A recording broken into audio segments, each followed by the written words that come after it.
আজকে 5 আগস্টের পরে বাংলাদেশে গার্মেন্টস সেক্টর, বন্দর,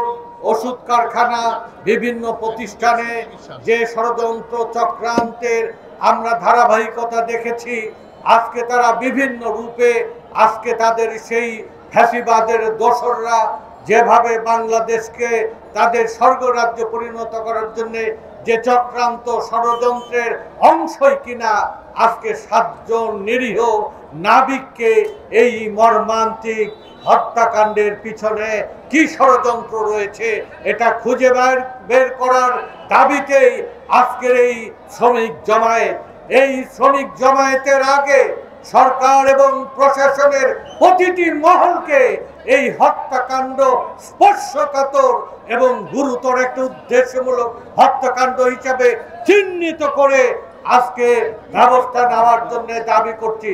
আমাদের এই নিরীহ নাবিক শ্রমিক ভাইদের জীবন দিয়ে আমরা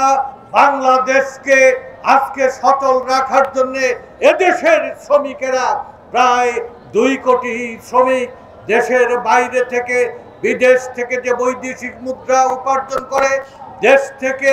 গার্মেন্টস শ্রমিক, বিভিন্ন কলকারখানার শ্রমিক, বিভিন্ন ক্ষুদ্র শিল্পের শ্রমিকেরা বিদেশে পণ্য রপ্তানি করে যে বৈদেশিক মুদ্রা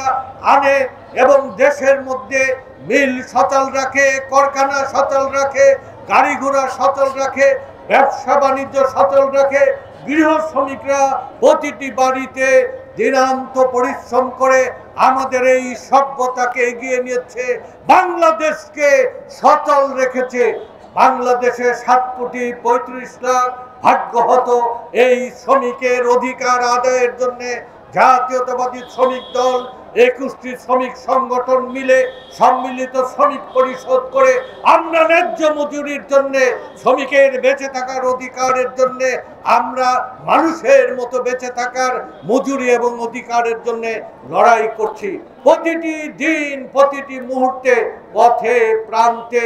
আমরা শুধু শোষিতই হচ্ছি না, প্রতিটা মুহূর্তে শ্রমিকেরা অপমানিত, লাঞ্ছিত এবং জীবন দিচ্ছে। আজকের এই রক্ত দিয়ে আমরা যে সভ্যতাকে সচল রাখি, দেশকে সচল রাখি, সেই দেশের কারিগর প্রশাসন ব্যবস্থার কাছে স্বনির্বন্ধ অনুরোধ এবং দাবি করব, এই ঘটনাটা শুধু শ্রমিক হত্যা বা শ্রমিকের কি ভয় দেখানোর আছে? শ্রমিকেরা তো নিঃস্ব, সর্বহারা, ঘরে শান্তি নেই, পথে নিরাপত্তা নেই, পেটের জঠরের যন্ত্রণা, অভাব দুঃখ যন্ত্রণা, তাকে কে কি ভয় দেখাবে? আজকে এই হত্যাকাণ্ডের পিছনে কাদেরকে ভয় দেখানোর জন্য দেশে অস্থিতিশীলতা এবং অস্বাভাবিক পরিস্থিতি ফিরে আসার জন্য যে ধারাবাহিক চক্রান্ত ষড়যন্ত্রের অংশ কিনা আমরা তদন্ত ব্যতি রেখে আমরা কোনো মন্তব্য করা সমীচীন নয়। তারপরেও আজকে সাংবাদিক ভাইয়েরা, আপনার বিবেকের কাছে আমি প্রশ্ন রাখি, একজন নিরীহ নাবিক যে চট্টগ্রাম থেকে সার বোঝাই করে সিরাজগঞ্জের বাগাবাড়িতে গন্তব্যে পৌঁছে দেওয়ার পথিমধ্যে কি এমন ঘটনা ঘটতে পারে যে 7 জন শ্রমিকে যদি সোনার জাহাজ হতো, যদি এটা মূল্যবান কোনো সম্পদ বহন করত, তাদেরকে হত্যা করে গেলে লুট করার উদ্দেশ্য থাকতে পারে, মালামালও কোনো লুটপাট না করে এই 7 জন শ্রমিকের হত্যা যেভাবে বাংলাদেশের নৌযান সেক্টরে আতঙ্ক, ভীতি, বিক্ষোভ তৈরি করেছে, এই আতঙ্ক আর ভীতি বিক্ষোভ সকল শ্রমিক সেক্টরে ছড়িয়ে দিয়ে বাংলাদেশের চক্রান্তকারীরা শ্রমিক অঙ্গনকে আজকে উস্কানি দিয়ে আজকে পরিবর্তনের পক্ষে কাজে লাগাতে চায়। বন্দর অচল করা, সড়ক পরিবহন অচল করা, নৌযান, গার্মেন্টস, ওষুধ কারখানা, সর্বত্র আমরা কম মজুরিতে আমরা অনেক সময় নির্যাতিত হয়েও শিল্প কলকারখানা সচল রাখার পরেও রাষ্ট্র সরকার আজকে বিভিন্ন কর্তৃপক্ষের কাছে স্বনির্বন্ধ অনুরোধ করব, যদি শ্রমিক রুখে দাঁড়ায়, খেপে ওঠে, রাজপথে নেমে আসে, আপনারাও কেউ রেহাই পাবেন না। পৃথিবীর সমস্ত দেশে শ্রমিকেরা সভ্যতা রচনা করে। যে রাষ্ট্রে শ্রমিকের মজুরি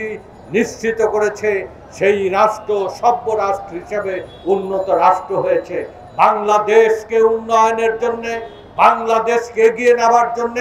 শ্রমিকদের রক্ত ঘাম পরিশ্রমের পরেও আমরা দায়িত্বশীলভাবে এই শিল্প এবং শ্রমিক অঙ্গনকে স্বাভাবিক রেখেছি। আমি সাংবাদিক ভাইদের মাধ্যমে গোটা দেশের কাছে আমাদের এই আবেদন, আজকে শ্রমিক অঙ্গনের ন্যায্য মজুরির দাবি, শ্রমিকের নিরাপত্তার দাবি, বাংলাদেশের স্থিতিশীলতার সাথে শ্রমিকেরা দায়িত্বশীল নেতৃত্বদায়ী ভূমিকা পালন করছে। আমার এই শ্রমিকদেরকে আমরা উস্কানি পরিহার করে দায়িত্বশীল আচরণের জন্য আমরা যথাযথ নির্দেশনা দিয়ে যাচ্ছি। আমি অনুরোধ করব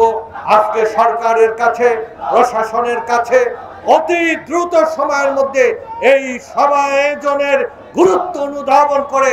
আমরা আজকের এই সভা তাৎক্ষণিকভাবে এই সংবাদ আসার পরে শ্রমিকদের মধ্যে যে উত্তেজনা,